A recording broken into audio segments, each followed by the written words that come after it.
Student, this is DP Thapliyal and welcome to economics with DP Thapliyal. आज हम macroeconomics के unit third determination of income and employment जो unit है इसका AD equals to AS approach को पढ़ेंगे। ये हमारा वीडियो का पार्ट 7 है। इससे पहले 6 पार्ट हमने रिलीज कर ले, तो पार्ट 7 आज हम determination of income and employment और जीडीपी और आउटपुट इस पर डिस्कस करते हैं। ये जो टॉपिक है एडी इक्वल्स टू एएस, ये टॉपिक 6 मार्क्स के लिए और 4 मार्क्स के लिए बोर्ड एग्जाम में पूछा जाता है। दो अप्रोचेज हैं इक्विलिब्रियम ऑफ आउटपुट की। पहली अप्रोच है AD equals to AS approach और दूसरी अप्रोच है S equals to I approach, saving equals to investment and aggregate supply equals to aggregate demand approach. ये दो अप्रोच है। मोस्टली इन दो अप्रोच में से एक अप्रोच बोर्ड एग्जाम में निश्चित रूप से ऑलमोस्ट 99% एग्जाम में इनकी प्रोबेबिलिटी रहती है कि आते ही आते हैं। दो में से कोई एक अप्रोच आ जाती है। ये 6 मार्क्स के लिए भी आते हैं और 4 मार्क्स के लिए भी। कहीं भी या तो 6 में पूछा जाएगा या 4 में पूछा जाएगा। तो ये आप बहुत इम्पोर्टेंट टॉपिक है ये दोनों अप्रोच। इसके बाद एएस अप्रोच आएगी। अगला जो पार्ट होगा पार्ट 8, वो S equals to I approach का होगा। तो चलिए हम आज AD equals to AS approach को पढ़ते हैं। सबसे पहले हम यहाँ पर दो अप्रोच की जिनकी मैं बात कर रहा था उन पर आपसे डिस्कस कर रहा हूँ कि 2 अप्रोचेज हैं determination of equilibrium level of income GDP, और इसी को हम कहते हैं determination of income and employment. दो अप्रोच हैं, aggregate supply equals to aggregate demand, इसे हम दूसरे नाम से ये भी जानते हैं कि कंजम्पशन प्लस इन्वेस्टमेंट अप्रोच भी हम कहते हैं। और सेकेंड अप्रोच जो है वो सेविंग एंड इन्वेस्टमेंट अप्रोच है। दोनों में से मैंने आपको बता दिया है कि कोई भी एक अप्रोच बोर्ड एग्जाम में 4 और 6 मार्क्स के लिए पूछी जाती है। तो अब सबसे पहले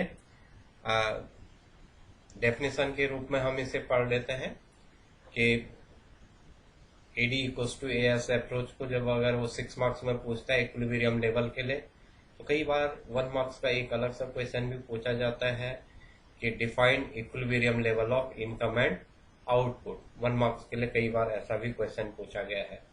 तो समझ लीजिए, पहले इसकी डेफिनेशन ही समझ लेते हैं। Equilibrium level of income and output is that level of income or output at which X and aggregate demand become equal to X and aggregate supply. X and planned aggregate demand, X and supply means planned aggregate supply. X and का meaning ही planning होता है, not actual, only planning. ये planning है। तो planning क्या है? AD equals to as और as equals to AD. 2019 में 6 मार्क्स के लिए क्वेश्चन पूछा गया था, what is effective demand? What is effective demand? Explain it. तो effective demand AS equals to AD जिस लेवल पर होता है उस लेवल को हम कहते हैं इफेक्टिव डिमांड। उसी लेवल को इफेक्टिव डिमांड कहते हैं। तो उसने क्वेश्चन पूछा था 2019 में, what is effective demand? 1 marks का हो गया। और आगे बोला था कि एक्सप्लेन इट, तो 5 मार्क्स का वो एक्सप्लेन करने का हो गया था। तो हम सबसे पहले ये समझते हैं कि इफेक्टिव डिमांड क्या होती है। Effective demand, it is also AD equals to AS को हम कहते हैं, it is also called effective demand since AS means Y, therefore the economy is in equilibrium if Y equals to AD or C plus I। इसे और easy way में हम कह सकते हैं कि effective demand refers to demand aggregate demand and aggregate supply in an economy is equilibrium, और AS equals to AD, that point AD equals to AS are called effective demand. जिस point पर at the level of AD equals to AS और AS equals to AD point are called effective demand. हम कैसे करके भी इसके definition लिख लें, बहुत सिंपल सा है. effective demand means AS equals to AD or that point which AD equals to AS. तो ये हमारी इफेक्टिव डिमांड की डेफिनेशन भी हो जाती है. इक्विलिब्रियम लेवल की डेफिनेशन पूछता है तो हम कहेंगे इक्विलिब्रियम लेवल वो लेवल है जहां पर aggregate demand and aggregate supply equal होते हैं. ये भी वही बात हुई. और इफेक्टिव डिमांड भी वही हो गया कि इफेक्टिव डिमांड उस पॉइंट को हम कहते हैं जहां पर AS इक्वल्स टू AD हो रहा है. बात एक ही है, केवल उसे थोड़ा सा घुमा करके बोर्ड एग्जाम में पूछ लेता है. अगर वो इक्विलिब्रियम लेवल पूछता तो हर बच्चा आसानी से कर लेता.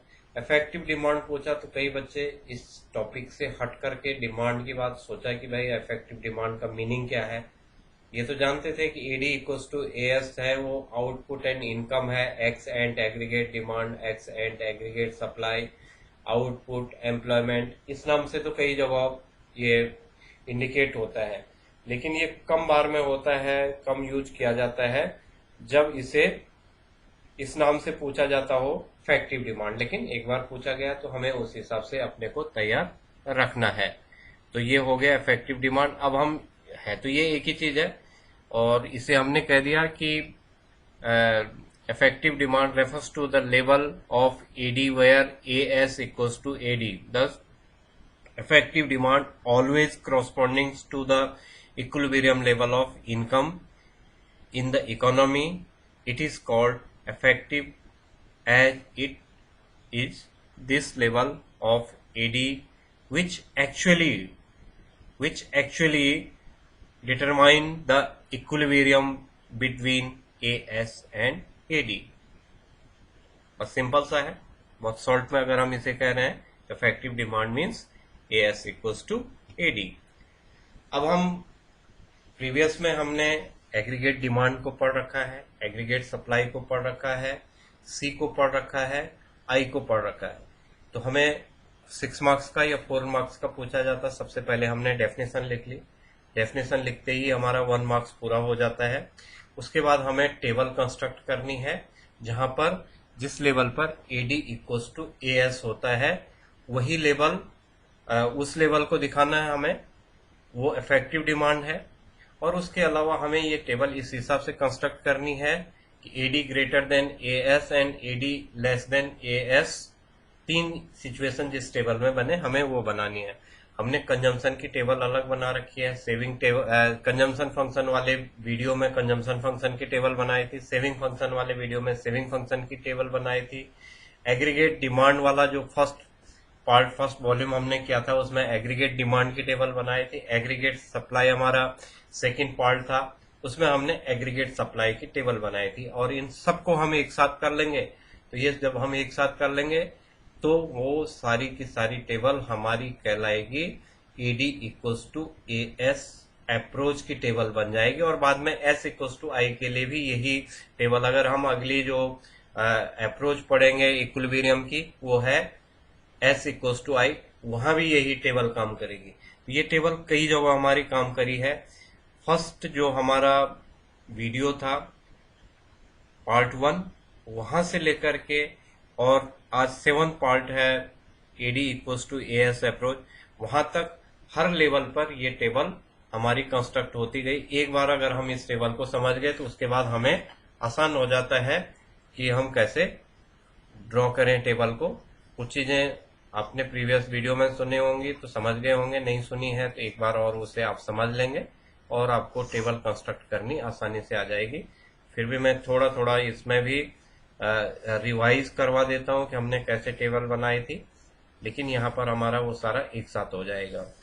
तो ये हमारी टेबल हो जाएगी.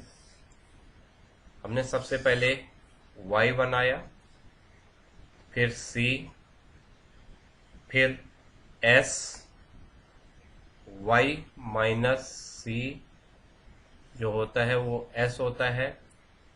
I जब आपको मैंने आगे AD equals to AS, sorry, AD वाला वीडियो जिसमें था उसमें आई के बारे में बताया था कि ऑटोनोमस इन्वेस्टमेंट होता है। फिर आ जाएगा एडी। एडी को आपको बता ही रखा है कि सी प्लस आई होता है, एडी का मतलब होता है सी प्लस आई।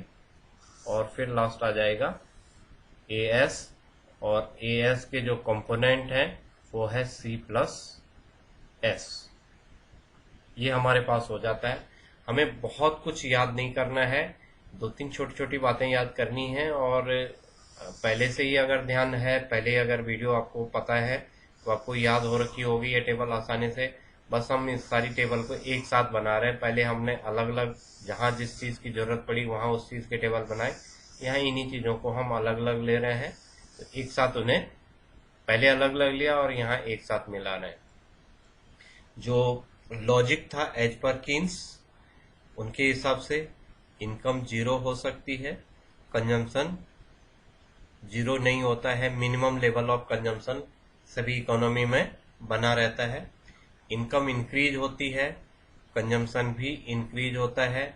इनकम और इंक्रीज होगी, कंजम्पशन इंक्रीज होगा, बट इनकम के कंपैरेटिवली कंजम्पशन कम इंक्रीज होगा। ऐसे ही हमारा आगे बढ़ता जाएगा। ये हमने बस एक शॉर्ट चीज में ध्यान रखे कि मैंने ये 10 और 5 के मल्टीपल पर यहाँ पर बना रखे हैं। ये जरूरी नहीं हम ऐसा बनाएं, लेकिन हम ऐसा बनाते हैं तो हमारी टेबल सेट हो जाती है। हमें कहीं पर भी कोई equilibrium level, greater than, less than, ये सब चीजें करने में आसानी रहेगी। तो ये हमने 5, 10, ये 5 के मल्टीपल पर कर लिया, और इनकम वाला 0, 10, 20 इस मल्टीपल पर कर लिया, 10 के मल्टीपल पर कर लिया, तो हमारी टेबल अपने आप कंस्ट्रक्ट हो जाएगी। अब हमें केवल एक आई का पता होना चाहिए। आई को हमने कहा था कि आई ऑटोनोमस इन्वेस्टमेंट होता है, और ऑटोनोमस इन्वेस्टमेंट हर लेवल पर एक जैसा होता है। हम इसे 5 लिखते हैं तो सब लेवल पर 5 लिखेंगे, 10 लिख रहे हैं तो हर लेवल पर 10 लिखेंगे, 15 लिख रहे हैं तो हर लेवल पर 15, 20 लिख रहे हैं तो हर लेवल पर 20। ऑटोनोमस है ये प्लान्ड इन्वेस्टमेंट है। ये सोचा गया है कि ऐसी प्लानिंग होगी कि हम इतना इन्वेस्टमेंट करना चाहेंगे। अब आसान है, हमने कहा y minus C equals to S होता है। y minus C equals to S है, तो 0 माइनस 5 इक्वल्स टू -5। फिर ये 0 हो जाएगा, ये 5 हो जाएगा, ये 10 हो जाएगा। 30 माइनस 20 10, 15 एंड 20। ये हमारा S भी बन गया, I भी बन गया। और अब हमें इसी में आगे बढ़ना है, और आगे बढ़ते हुए हम इसी टेबल को अगर लेते हैं तो AD होता है C प्लस आई। C प्लस आई क्या है? C 5 है, I 10 है, तो कितना हो जाएगा? 15, 10, 10, 20, फिर 25 C प्लस आई, 15 प्लस 10 25, 20 प्लस 10 30, 25 प्लस 10 35, 30 प्लस 10 40। ये हमारा AD बन गया। अब हम इसी की जगह पर अगर बनाते हैं AS, तो AS होता है C प्लस S, और AS को हम Y भी कहते हैं। जितना Y है मैं अभी कैलकुलेशन के बगैर ही रख लूंगा, तो आपको बिल्कुल जैसा Y होगा वैसे ही AS भी होना चाहिए। AS Y के बराबर होता है। अब कैसे होगा, अभी हम कैलकुलेट भी कर लेते हैं। मैं बिना कैलकुलेट किए हुए जो कॉलम हमने पहला वाला बनाया था उसी को यहाँ पर लिख लिया। C plus S, 5 plus -5, 5 C plus S है। C प्लस S हम करेंगे तो C 5 है, S -5 है, तो C means 5 plus -5 equals to 0 होता है। 10 plus 0 10, 15 plus 5 20, 20 plus 10 30, 25 plus 15 40, 30 plus 20 50। ये अब हमारे पास बन गया। अब आप एक लेवल देखिए, ये लेवल आया जहां पर बराबर हो रहा है, जितना एडी है उतना ही एएस भी है। ये लेवल देखिए आप, ये इफेक्टिव डिमांड है। जब हम बोर्ड एग्जाम में करते हैं तो इस लेवल को डार्क कर लेते हैं हम, इस लेवल को हम हमेशा डार्क कर लेते हैं। और ये हमारा कॉलम बन गया, हमने इसे डार्क कर लिया। जब अगर उसने पूछा कि इक्विलिब्रियम लेवल को आइडेंटिफाई करिए, तो हम इसे लिख लेंगे equilibrium level of output, equilibrium level of output. और इसी चीज को अगर हम, उसने इफेक्टिव डिमांड पूछा था तो हमने लिख लिया इफेक्टिव डिमांड, यही इफेक्टिव डिमांड थी। और इसी को हम इक्विलिब्रियम लेवल ऑफ आउटपुट भी बोलते हैं। तो यहाँ पर इक्वल हो रहा है, यहाँ पर आप ये देख रहे हैं कि ये सब बराबर है, जहाँ पर एडी और एएस बराबर हो रहे हैं। तो हमारा जो इक्विलिब्रियम लेवल होता है एडी इक्वल्स टू एएस होता है। तो हमारे यहाँ पर 30 हो रहा है और यहाँ पर भी 30 है, दोनों बराबर हैं। तो ये इक्विलिब्रियम लेवल है और इसी को हम इफेक्टिव डिमांड कह रहे हैं। इससे पहले क्या है, इससे पहले एडी ग्रेटर है 15 है, वाई 0 है, फिर एडी 20 है, वाई 10 है। तो हम इसे कहते हैं एडी ग्रेटर देन एएस। और यहां आप देखिए, यहां एडी 35 है, एएस 40 है, एडी 40 है, एएस 50 है। तो ये हो जाएगा एडी लेस देन एएस। यहाँ एएस बड़ा है और एडी कम है। तो एक नंबर का हमारा डेफिनेशन हो गया था। 1 मार्क्स की हमारी ये टेबल होगी, 1 मार्क्स का हमारा डायग्राम होगा। इसी पर हमारा डायग्राम अगर बनता है तो मैं अगर यहीं पर डायग्राम भी अगर ड्रॉ करता हूं तो ये बड़ा आसानी से बन जाएगा। ये y है, ये 2 मार्क्स के लिए ये डायग्राम ड्रॉ करने के लिए पूछ रखा, 2 मार्क्स डायग्राम का था। उसने कहा कि what is effective demand, explain with the help of table और डायग्राम, आइदर टेबल और डायग्राम। तो टेबल और डायग्राम को उसने क्वेश्चन पेपर में 2 मार्क्स का रखा था, या तो टेबल बनाओ या डायग्राम बनाओ। कभी कभी टेबल डायग्राम दोनों बोल देता है। तो ये एएस हो गया और ये एडी हो गया और ये इक्विलिब्रियम लेवल हो गया। या तो हमने डायग्राम बना लिया 2019 के हिसाब से, या डायग्राम बना लिया तो ये 2 नंबर का था, या टेबल बना ली ये 2 मार्क्स का। लेकिन हमें हमेशा टेबल बनानी है, टेबल बना करके हमें समझाना बड़ा आसान हो जाता है। तो ये हमारा एक कॉन्सेप्ट आया जहां पर हमारी टेबल कंस्ट्रक्ट हो गई है। ये टेबल हमने यहाँ पर बस केवल जितना मैंने लिखा था उसमें 1 0 बढ़ा देंगे। 10 लिखा था वहां पर, यहाँ पर 100 कर लिया। वहां पर 20 लिखा था, यहाँ पर 200 कर लिया। एक एक जीरो इसमें ऊपर रख लिया और ये हमारा इक्विलिब्रियम लेवल बन गया। इसी को हमने इफेक्टिव डिमांड भी कहा। ये इफेक्टिव डिमांड है या इक्विलिब्रियम लेवल है। इससे ऊपर आप देखेंगे एडी ग्रेटर देन एएस है और फिर एडी लेस देन एएस है। इसी का डायग्राम आगे हमने बना लिया, डायग्राम भी इसी से बन जाएगा। ये डायग्राम अभी आपको बता ही दिया है मैंने बना करके इसी के साथ, कि जो एएस लाइन होती है वो 45 डिग्री पर ड्रॉ की जाती है। रेफरेंस लाइन हम इसे बोलते हैं, ये एएस वाले वीडियो में भी आपको समझा दिया था। और एडी कभी भी 0 नहीं होता है, मोर देन 0 होता है, इसलिए वाई एक्सेस पर उसे हम ड्रॉ कर लेते हैं।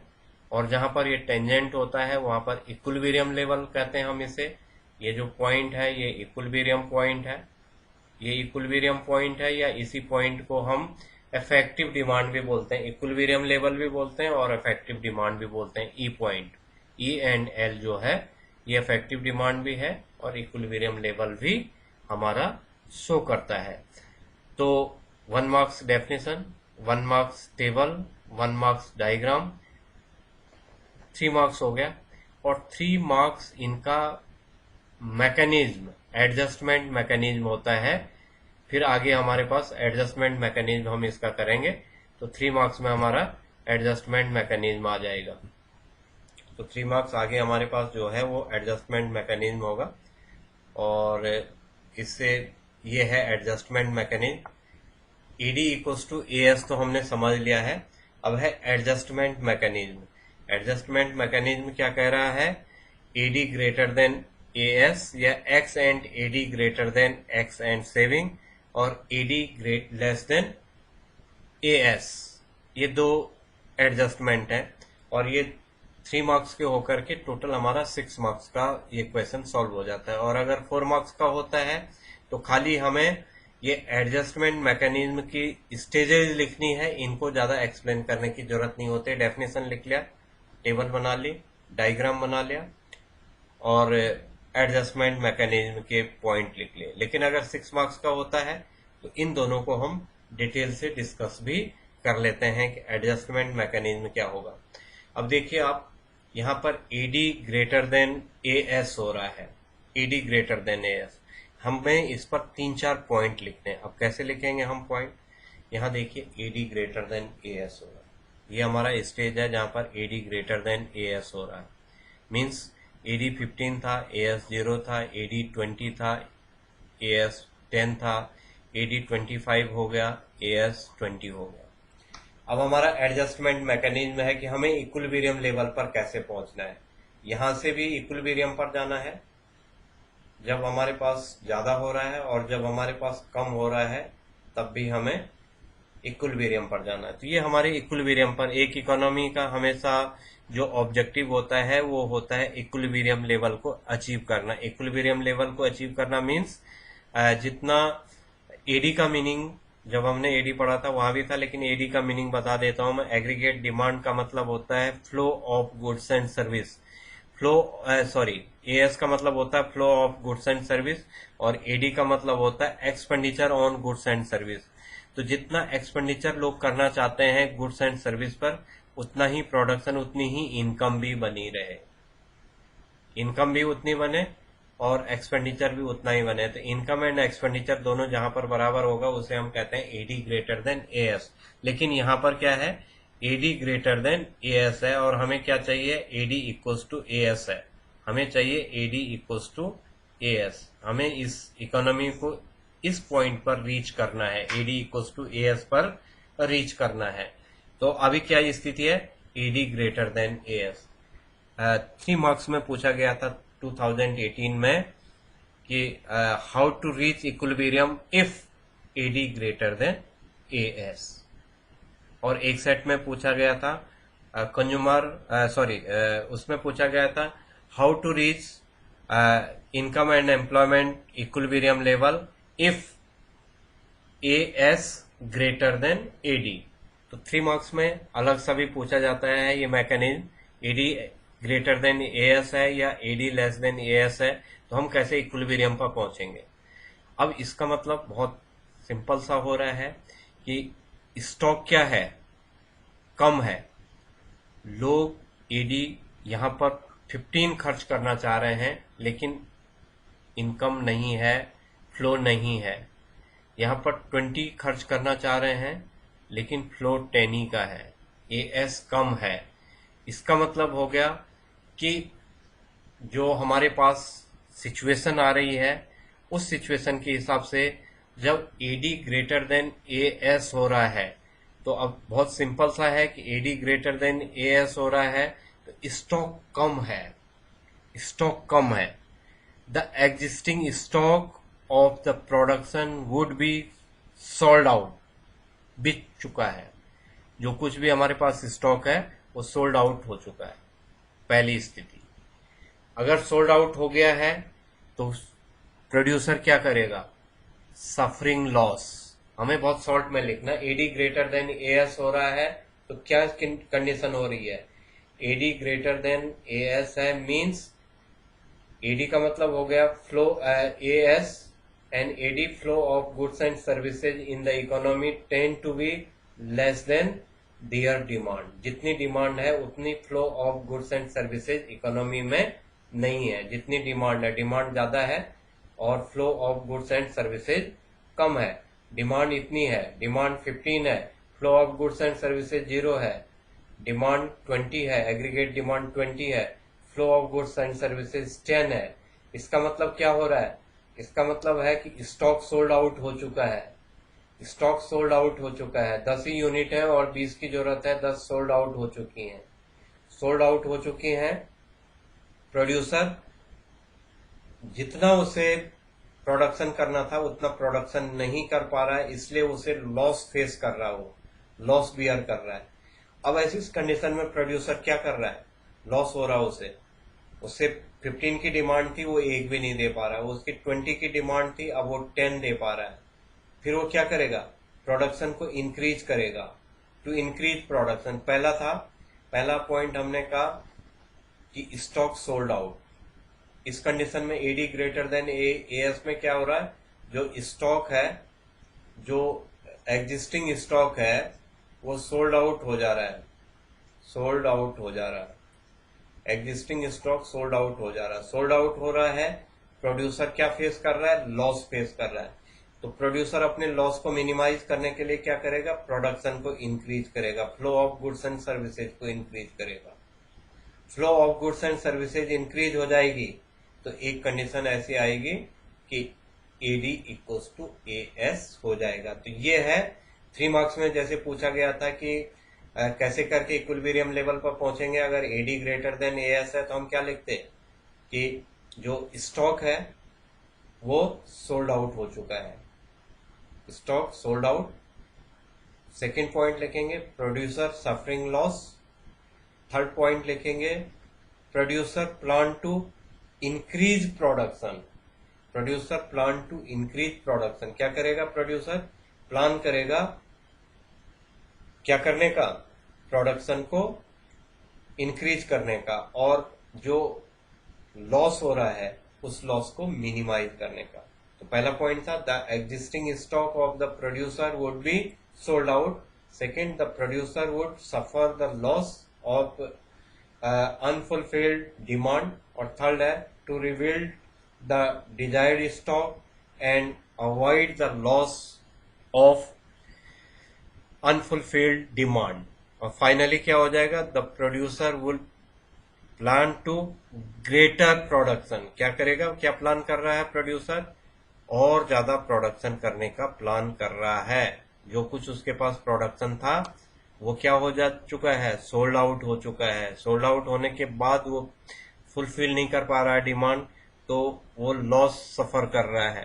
जब वो लॉस सफर कर रहा है तो वो प्लान करेगा और ज्यादा प्रोडक्शन करने का, और जैसे ही वो प्रोडक्शन बढ़ाएगा वैसे ही क्या हो जाएगा? A S would be increase to become equal to AD. A S increase हो जाएगा, पहले 15 था फिर 20 हो गया, पहले 0 था फिर 10 हुआ फिर 20 हुआ, यहाँ 25 हो गया, और ये प्रोडक्शन इंक्रीज करता गया, ये 30 तक प्रोडक्शन कर लिया, और जो जो expenditure on goods and services है वो भी 30 हो गया। तो एक ये हो गया। आप ठीक इसका रिवर्स करेंगे तो AD less than A S हो जाएगा। अब AD less than A S यहाँ पर क्या है? इधर देखिए आप, स्टॉक ज्यादा है, यहाँ स्टॉक कम था, यहाँ स्टॉक ज्यादा हो रहा है। इक्विलिब्रियम के बाद क्या हो रहा है? स्टॉक ज्यादा हो रहा है, और एग्रीगेट डिमांड क्या है? कम है। स्टॉक है 40, एग्रीगेट डिमांड है 35, स्टॉक है 50, एग्रीगेट डिमांड है 40। अब क्या था? यहाँ तो एग्रीगेट डिमांड ज्यादा थी, सप्लाई कम थी, एग्रीगेट सप्लाई कम था, तो उसने क्या किया? उसने अपनी सप्लाई को इंक्रीज किया। और यहाँ पर क्या है? स्टॉक ज्यादा है। यहाँ पर हमने कहा था कि स्टॉक सोल्ड आउट हो गया, यहाँ पर हम क्या लिखेंगे? Unsold stock. स्टॉक क्या है? अनसोल्ड है। डिमांड 35 की है, सप्लाई एग्रीगेट डिमांड 35 है, एग्रीगेट सप्लाई 40 है, एग्रीगेट तो अनसोल्ड होगी, 5 यूनिट क्या होगी? अनसोल्ड होगी। यहाँ पर 40 एग्रीगेट डिमांड है और 50 एग्रीगेट सप्लाई है, तो 10 यूनिट अनसोल्ड रह गई। तो यहाँ पर पहला पॉइंट क्या हो जाएगा? यहाँ था स्टॉक सोल्ड आउट, यहाँ था अन स्टॉक अनसोल्ड, और अनवांटेड स्टॉक, अनवांटेड स्टॉक है प्रोड्यूसर के पास। यहां पर क्या किया था प्रोड्यूसर ने, प्लान किया था प्रोडक्शन बढ़ाने का। यहां पर क्या करेगा प्रोड्यूसर, प्लान करेगा प्रोडक्शन को कम करने का। तो पहले वाले में जब एडी ग्रेटर देन एएस था तो प्रोड्यूसर प्लान कर रहा था एएस को बढ़ाने का, और जब एडी लेस देन एएस है, अनवांटेड स्टॉक है, अनवांटेड स्टॉक अनसोल्ड स्टॉक है, जब सोल्ड आउट ही नहीं होगा तो प्रोड्यूसर क्या करेगा, face suffering to loss, producer loss suffer कर रहा है। अब है ये जिस चीज की मैं बात कर रहा हूं, AD less than AS, AD less than AS. If AD less than AS, flow of goods and services in the economy tend to exceed their demand. As result, क्या result होंगे इसके, some of the goods would remain unsold, कुछ ऐसी सामान रह जाता है जो अनसोल्ड है। मैंने कहा कि 35 हमारे पास एग्रीगेट डिमांड है और 40 हमारे पास सप्लाई है, एग्रीगेट सप्लाई है। तो क्या हो गया, some of the goods would remain unsold, unsold रह गई कुछ चीजें। अब अनसोल्ड रहेगी तो क्या हो जाएगा, टू क्लियर अनवांटेड स्टॉक। अब जो उसके पास अनवांटेड स्टॉक है, प्रोड्यूसर क्या चाहेगा कि पहले वो अनवांटेड स्टॉक उसका सोल्ड आउट हो जाए, वो प्रोडक्शन को कम कर लेगा। प्रोडक्शन कम करेगा तो उसका अनवांटेड जो अनसोल्ड जो उसके पास स्टॉक है वो खत्म हो जाएगा। तो अब क्या करेगा वो, to clear unwanted stock, the producer would plan to cut the production. कैसे करके होगा वो, अनवांटेड स्टॉक को कैसे करके क्लियर करेगा, वो प्लान करेगा कट करने का प्रोडक्शन को, प्रोडक्शन को कट करेगा।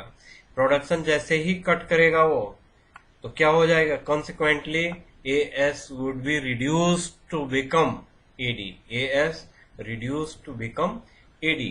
उसने प्लान किया, पहले 35 एग्रीगेट डिमांड था, 40 एग्रीगेट सप्लाई थी, 40 एग्रीगेट डिमांड हो गया, 50 एग्रीगेट सप्लाई होगी।